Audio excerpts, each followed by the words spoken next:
LG 헬로비전 전북방송이 부안군 로컬푸드 현주소에 대해 연속 보도하고 있습니다. 부안군이 로컬푸드 쇼핑몰을 수년째 직접 운영하고 있지만 부족한 상품과 홍보에 소비자들은 떠나가고 있습니다. 국토교통부가 새만금 사회간접자본 SOC 사업과 관련해 적정성 검토를 위한 연구 용역을 진행 중입니다. 이 가운데 전북특별자치도 의회가 용역 중단을 촉구하는 건의안을 채택했습니다. 천연기념물인 원앙 수백 마리가 남원 광활루에 찾아왔습니다. 부부 금슬을 상징하는 원앙이 춘향전 배경인 광활루에 둥지를 트면서 관람객들의 발길도 이어지고 있습니다. 전북 서부 지역을 중심으로 내렸던 눈은 모두 그쳤지만 영하권 추위는 이어졌습니다.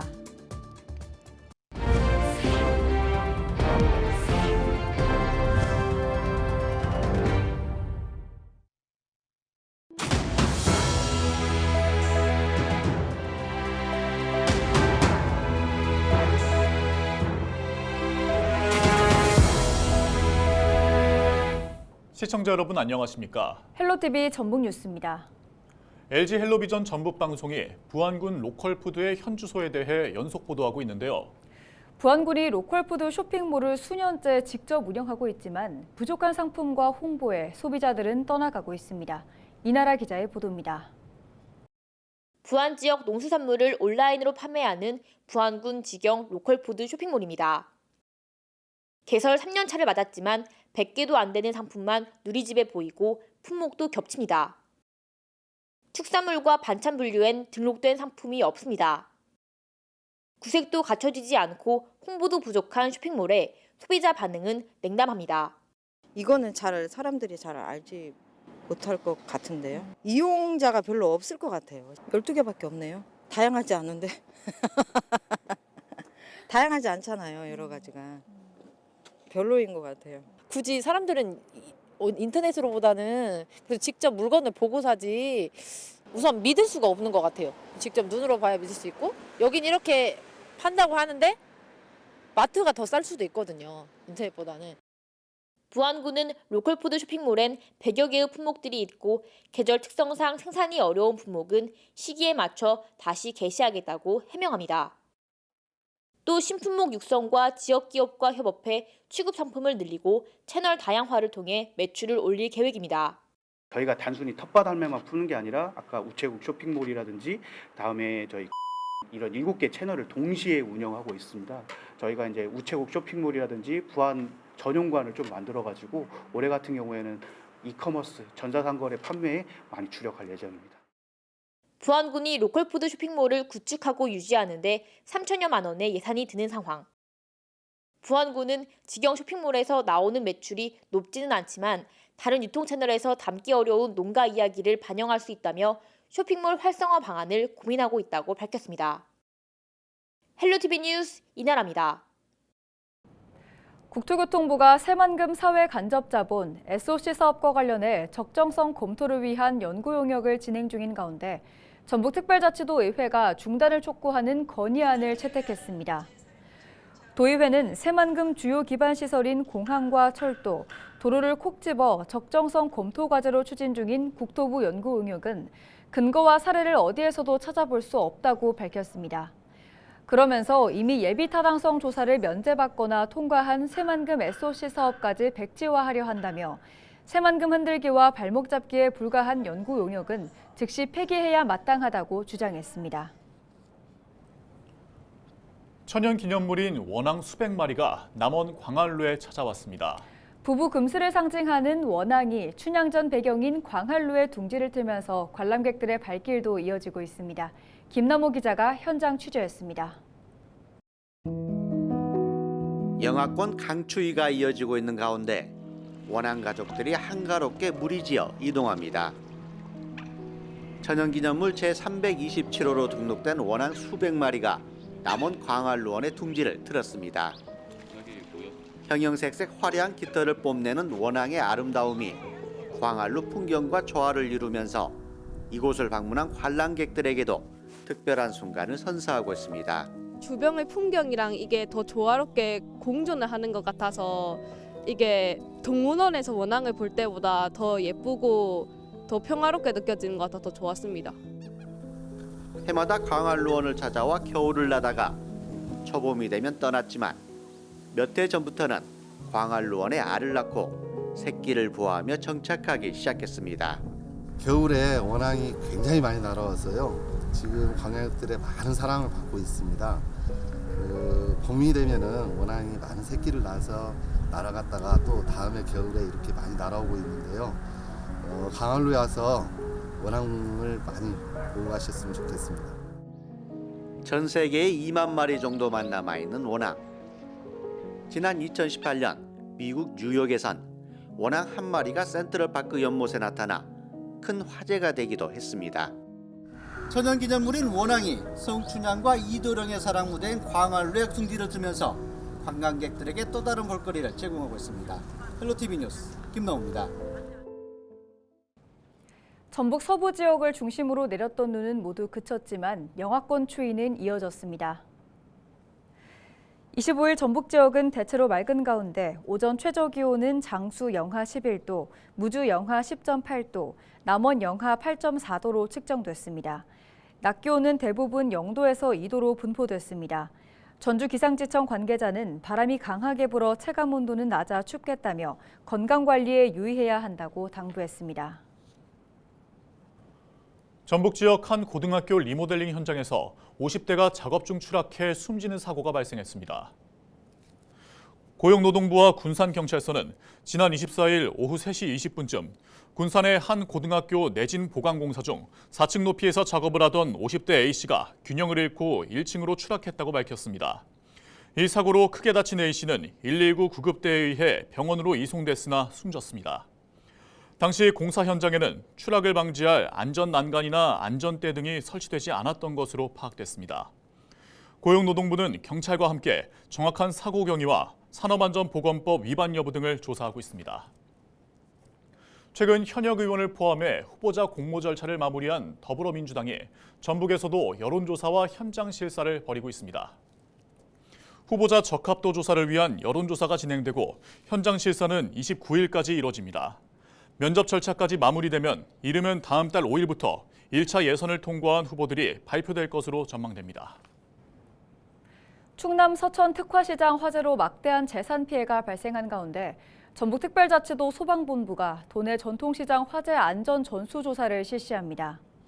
전북소방은 명절을 앞두고 전통시장 일부만 점검하고자 했으나 최근 충남시장에서 대형 화재가 발생함에 따라 조사 대상을 확대해 오는 31일까지 긴급 화재 안전 점검합니다. 특히 소방설비 유지관리 실태와 전기 열선, 가스 누설 경보기 등을 중점 점검할 방침입니다.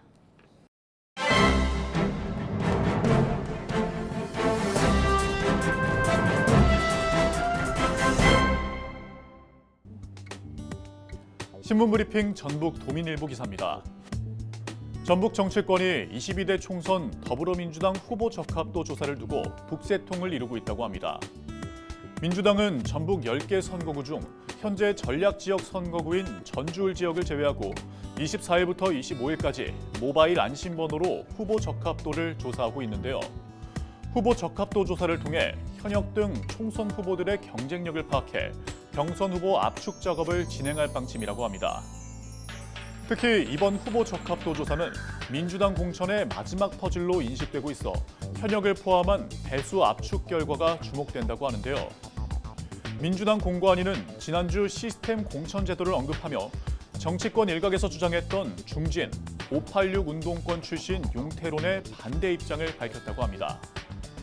지난 18대 총선부터 진행했던 현역에 대한 인위적 컷오프를 진행하지 않고 시스템 공천을 통한 개혁 공천을 진행하겠다는 건데요. 전북 정치권 관계자는 민주당 경선은 후보의 조직력과 인지도에 따라 승부가 결정되는데 3배수 이상의 다자대결 구도는 결과적으로 현역에게 유리할 수밖에 없다고 전했습니다. 지금까지 신문브리핑이었습니다. 고창 지역의 농업인들이 소통하고 교류할 수 있는 공간인 농업인 회관이 완공됐습니다. 25일 열린 고창군 농업인 회관 준공식에는 심덕섭 고창군수와 농업인 등 300여 명이 참석했습니다.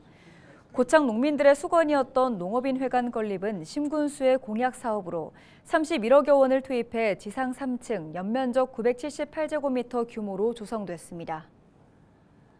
고창군 농업의 중심축으로 농업기술 정보 교류와 소통 공간으로 활용이 되고 지역 농산물을 활용한 2차, 3차 가공 교육으로 새로운 지역 농업 발전을 위한 밑거름이 될 것으로 기대합니다. 남원 지역에 공공산후조리원이 들어설 예정입니다.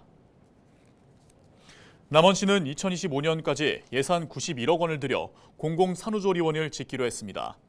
산후조리원은 고죽동 일대의 지상 3층, 연면적 1,900제곱미터 규모로 산모실 13개와 신생아실, 모유수유실 등을 갖추게 됩니다. 남원시는 오는 5월까지 공공산후조리원 실시 설계와 공사업체 선정을 마무리하고 올해 상반기 공사를 시작할 계획입니다. 공공산후조리원 건립을 차질 없이 준비하여 남원시뿐만 아니라 동북권 지역 주민들에게 전국 최고의 산후조리 서비스를 제공할 계획입니다. 김제시가 아동친화도시 조성을 위한 4개년 계획 수립 연구 용역 최종 보고회를 열었습니다. 이 자리에서는 지역 아동과 보호자 등을 대상으로 진행한 아동친화도시 설문조사와 시민이 참여한 원탁 토론회, 아동친화 관련 현황 등을 연구한 결과가 제시됐습니다. 또 아동친화도시 조성 4개년 계획의 주요 정책과 방향에 대한 논의도 이뤄졌습니다. 앞서 2021년 아동친화도시 조례를 제정한 김제시는 유니세프 한국위원회와 업무 협약을 맺고 아동권리 현황조사와 아동정책 4개년 계획을 세워 아동친화도시 거버넌스 보고서를 제출했습니다. 김제시 관계자의 설명 직접 들어보시죠. 아동의 권리가 존중되는 그런 미래지향적인 김제시를 만들기 위해서 노력할 거고요. 저희가 올 상반기에 아동 친화도시 인증을 목표로 해서 여러 실과소가 협업을 해서 추진하고 있습니다.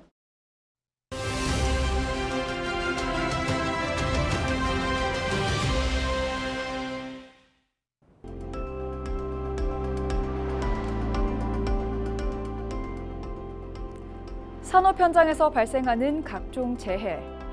과거 기업들은 이딴 사망사고에도 대부분 처벌을 피해왔습니다. 그래서 우리 사회는 2년 전 이맘때쯤 안전한 일터를 만들겠다며 법을 정비했습니다. 사업주 처벌을 강화하는 내용이 담긴 중대재해처벌법을 제정했는데요. 다만 50인 미만 사업장은 법에 대비할 준비가 부족해 2년 동안 유예를 줬습니다. 하지만 오는 27일부터는 상황이 달라질 것으로 보입니다. 50인 미만 사업장까지 중대재해처벌법 적용이 예정됐기 때문인데요. 정부는 여전히 준비가 덜 됐다는 이유로 법 개정을 요구하고 나섰지만 야권과 노동계에서는 반발하고 있습니다. 여야가 협상을 벌이고는 있지만 좀처럼 의견이 좁혀지지 않고 있는데요. 달빛철도 특별법처럼 당장 시급하지 않은 법안들은 일사천리로 처리하면서도 영세사업자의 목소리는 들리지 않는 걸까요? 지금까지 데일리 브리핑이었습니다.